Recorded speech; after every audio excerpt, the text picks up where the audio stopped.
1 million years ago, the Earth heaved, and this corner of South Australia, around Mt Gambier, was thrown up from the bottom of the sea. It was a violent change, and Mt Gambier was one of the volcanoes which caused it.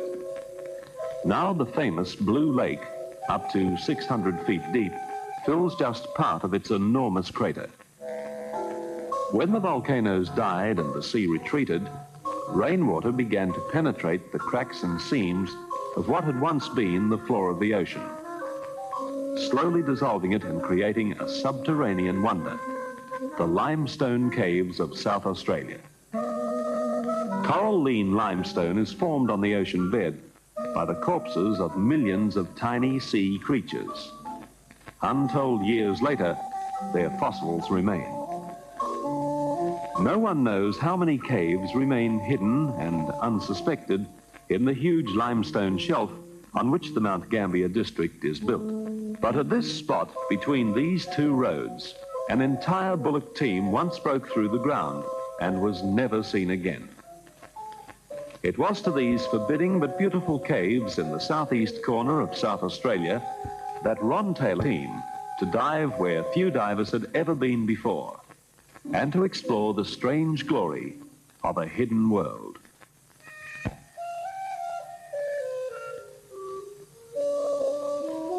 But although the sea is close and salt, the ponds are fresh enough to drink, fed by underground streams which flow so constantly that the water level varies by only a few feet from year to year.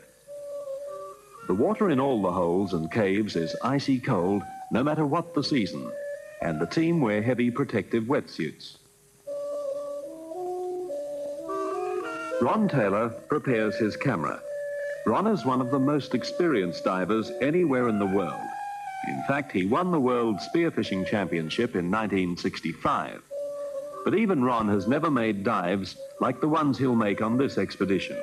Ron's wife, Valerie, top Australian diver John Harding, and Peter, who has his own ideas about people who wear more clothes to go swimming than they do to go walking. Peter has a non-diver's doubts about the whole expedition. The ponds are innocent enough, but he knows some of the spots to come later. The water is crystal clear, and the divers seem to float on light. They don't wear tanks. It isn't really deep enough. Only about 40 feet, and a good diver can easily manage that. John discovers the outlet for the underground stream which feeds the pond. It has probably bubbled through the sand like this for 1 million years.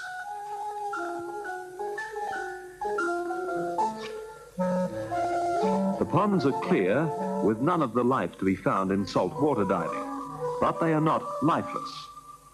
The edges are bearded with a thin, straggly growth of dark reeds. And in the canal leading to the second pond, Val and John are about to make a more attractive discovery, a sparkling carpet of water grass which waves forever in the steady current. Ewens Ponds are quite different to any of the other dives that we've done. Anybody could go there. Anybody who can swim and anybody who can wear a face mask can go there and see. There's 3 ponds and each one's linked by a stream. The first pond is perhaps the best pond. It's the deepest pond and it's the biggest pond.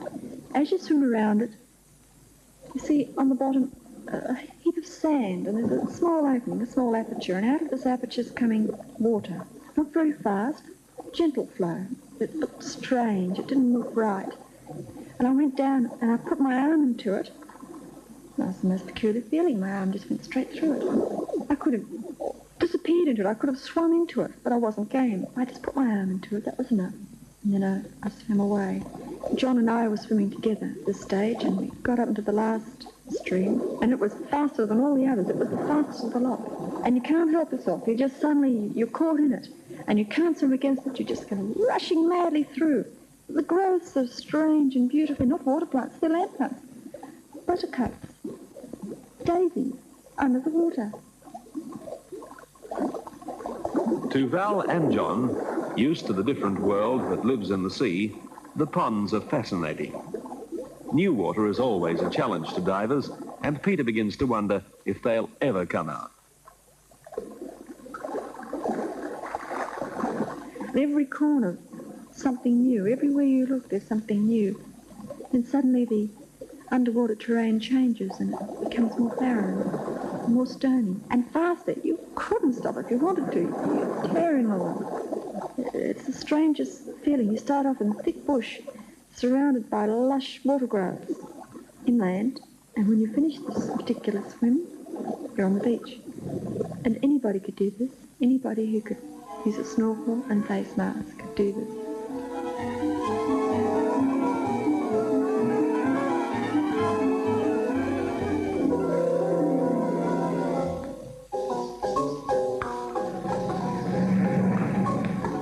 The same coralline limestone in which the caves have formed has another more practical use in the Mt Gambier district. Made from the compacted sediment of countless generations of sea life, the stone has particular properties which make it ideal for building. The deposits lie close to the surface in huge horizontal plains and are easy to get out. Once sawn into convenient blocks, the stone is easy to work and, in fact, is soft enough to be shaped by ordinary woodworking tools, even planes and chisels. Yet once hardened by exposure, it never deteriorates and never needs maintenance. It's easy to accept the local claim that better than 90% of Mt Gambier is built from local limestone. Although limestone is soluble in rainwater, the process is imperceptibly slow and can only be measured in geological rather than human time. Some of the houses in Mt Gambier have stood for 100 years. Barring accidents, they'll stand for a good many more.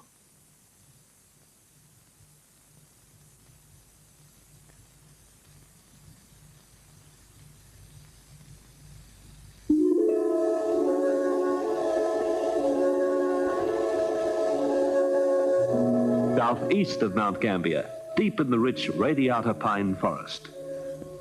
Gloomy and haunted looking, this dark little witch's pool opens under the surface into a water-filled cavern beneath the trees. If bunyips live anywhere, they'll live here. Tanks are needed now. The water is deep. And far below, it will be very dark.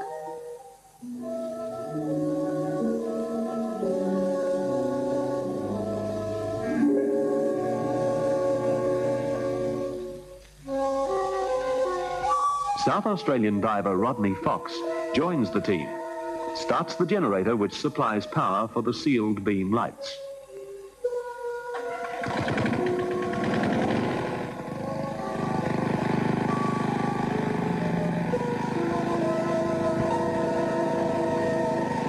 This is not Peter's idea of a pleasant spot for an afternoon swim. Ron is already below with one of the lights, and as Val and John plunge in, the torch has transformed the dark pool and it glows like a liquid sapphire. People who don't go diving, they don't realise just what it's like. You're not tied down to the earth. You're not tied to the bottom of things and looking up. You can just spread your arms and you can go up. You can go up, you can go down. If you see something across the other side, you can just virtually fly across to it. And this is what makes it so great. This is what makes it tremendous to go into these holes. You're not going down. You're not being pulled to the bottom by gravity. You're free, and you can look at what you want. And there's so much to look at, and everything's different.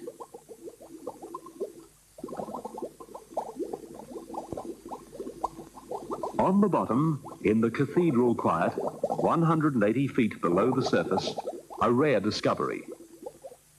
At first, the team thought these were human bones, perhaps the last remains of ancient aborigines. But they've since been identified as belonging to kangaroos which fell into the pool above. And very important kangaroos they are now. The bones look fresh, but according to museum experts, some of them are 2,000 years old. The tiny particles of limestone in the water have preserved them perfectly.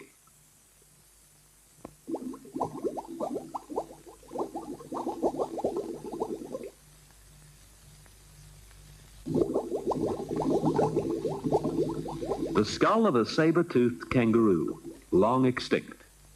And this strange hole below a South Australian pine forest is the only place where its bones are known to rest.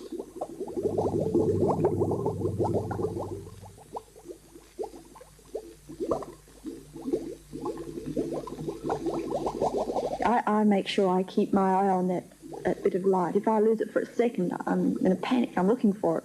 Where's the light? Where's the opening? Like the eye of the Cyclops, you know, something that attracts you.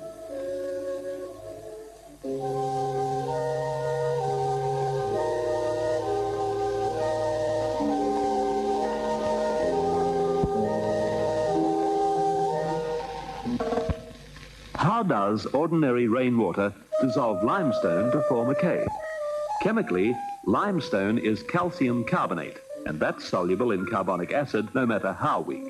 In a familiar dry cave like this one, the rainwater, making its way to the sea from the mountain watersheds, dissolves limestone as it goes. As each drop reaches the air, it gives off its carbon dioxide and deposits its little load of limestone as a tiny film. As film builds on film, the stalactites and stalagmites form slowly, painstakingly, water drop by water drop. Most water-filled limestone caves are formed deep underground. In time, the erosion of wind and weather break through the surface to make an access or sinkhole. As with this spectacular cave, sinkholes are often steep and unclimbable. A rope ladder is needed to get in, and more important, to get out again.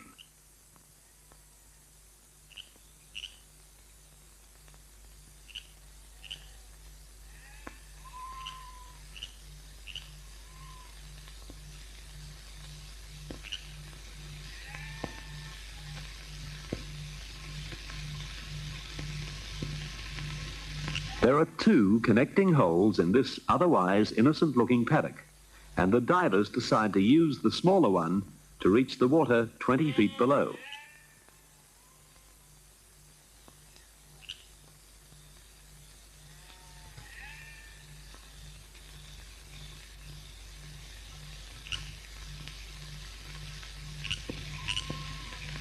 Peter still thinks they're all crazy, and Lamb Chop seems to agree. They slide past the sunken cliffs, and they could be at the bottom of the sea. But this is fresh water, rainwater which fell on the mountains far to the west, and which has made its way here underground. I don't think man will ever be able to fly in air, but he can certainly fly in water. It's the greatest feeling to just spread your wings and dive down and go through things. You'd never be able to get into one of these caves if you couldn't fly in the water. The feeling would be something like a sparrow flying around a huge cathedral. You feel very reverent and very privileged to be there. And you touch the walls, and they look like gold. You touch them, but you touch them gently and softly, as though they're precious. Rock bottom, 150 feet below the surface. The team could find nothing that lived here. No plant, no fish, nothing. There's just the rock and the endless silence in a hole full of rain. Everybody lives on the surface, and they don't think that down underneath is this huge, sterile world. I call it sterile because there's no life, except around the very openings where there's light. And where there's no light, it's dead, and it's been dead for millions and millions of years.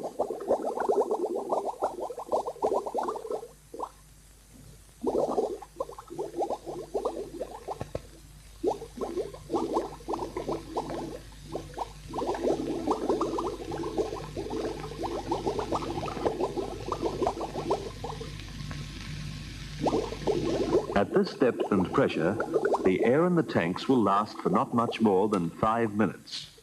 The divers must leave and chase their bubbles to the sunlight.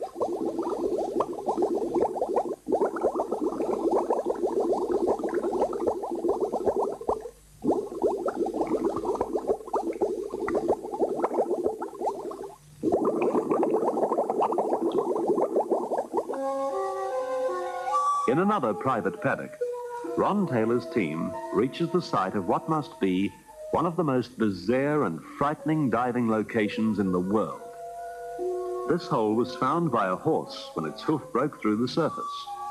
The sunshine hole, the farmer's horse got its foot stuck in a clay pot, and when he dug the horse's foot free, he dropped a stone down the hole and it went splash. And he got a terrible surprise. You know, he just didn't realise that he had water on his property at all. It looks like the desert. It's so dry and barren. Not many divers go down. Not many want to go down. I don't know why. Maybe they're a little afraid. Peter Duperson, who was with us, he wouldn't go in. He thought we were mad. He was quite sure we'd never return. He just sort of said goodbye, and he meant goodbye forever. The opening has enlarged slightly since, but it's still not much more than 2 feet across. Too small to admit a diver wearing a tank. 15 feet below is the water. From up here, it looks black as night. No one knows how deep it is or what lies below. The team prepares to find out. Even flippers go down on a rope. Climbing a swaying rope ladder while wearing flippers is almost impossible. Valerie finds the job difficult enough in stockinged feet.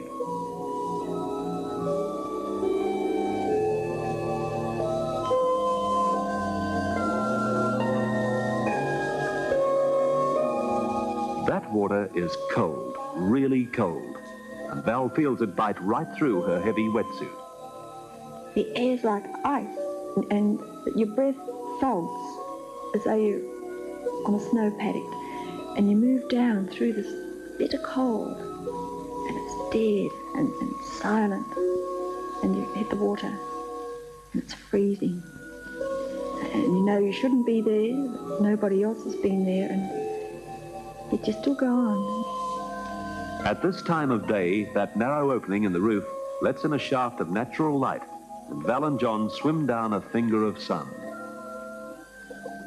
I was all tingling. I felt as though like someone in outer space. You cling to this beam of light that comes through the opening because you don't know what's outside it, and just in that light you can see. And as you go down it, you swim down it, you can see the bottom in the distance. If you put your arm out of it or your foot out of it, it's as though it's been cut off. It's just gone, and your arm's out there in something and you don't know what it is, and you madly bring it back into this shaft and cling to it and try and stay with it. When you get down the bottom, you realise how deep it is because of the pressure on your body. And there's this mountain of stones where the farmer who has this hole on his land tried to fill it in. 180 feet down, there's this little tiny mountain. But at 150 feet below, something else is waiting. The ever-present danger that always swims with deep divers. Ron was filming, and we had these lights running from a generator. We knew that at some depth, we didn't know what depth, they'd explode. Rodney went just a little bit too deep, and there was this tremendous explosion. And it just hit us, and the electricity went zip through our bodies, and it was blackness. And John and I, we clutched each other. I thought the wall had fallen in. I didn't know what he thought. Oh, terrible fright.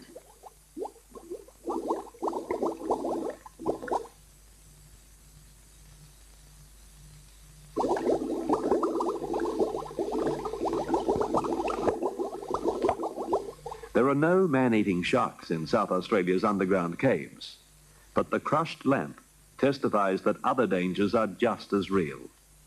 Maybe Peter was right. Not really a nice spot for an afternoon swim.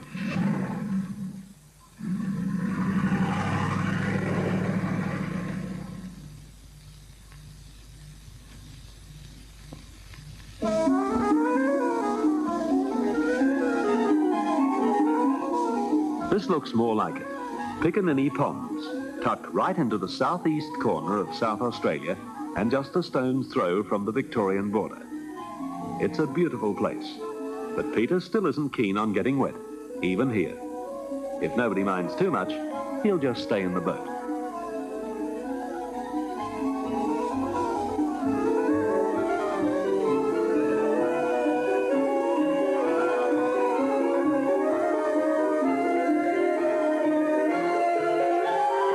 As always, when looking towards the surface from the bottom of these holes, the water is clear and blue hazed by the particles of suspended limestone. From the bottom of a crevice 90 feet down, visibility is no problem.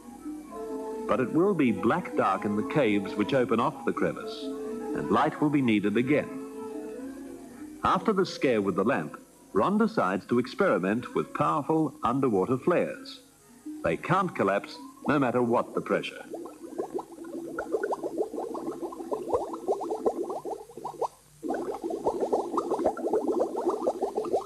The effect is theatrical and weirdly beautiful, but the flares just aren't bright enough, and the suspect lamps must be used again.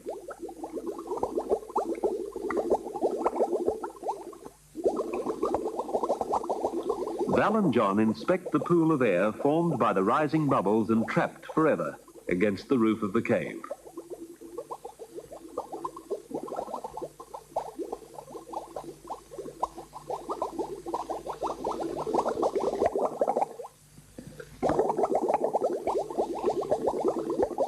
Although the divers know nothing that lives down here can possibly harm them, so eerie is the sensation of cave diving that John jumps with fright as Valerie touches him.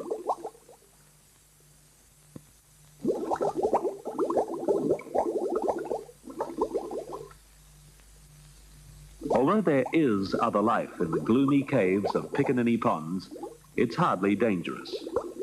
Like the fish, the many eels that live down here are shy. They don't get many visitors.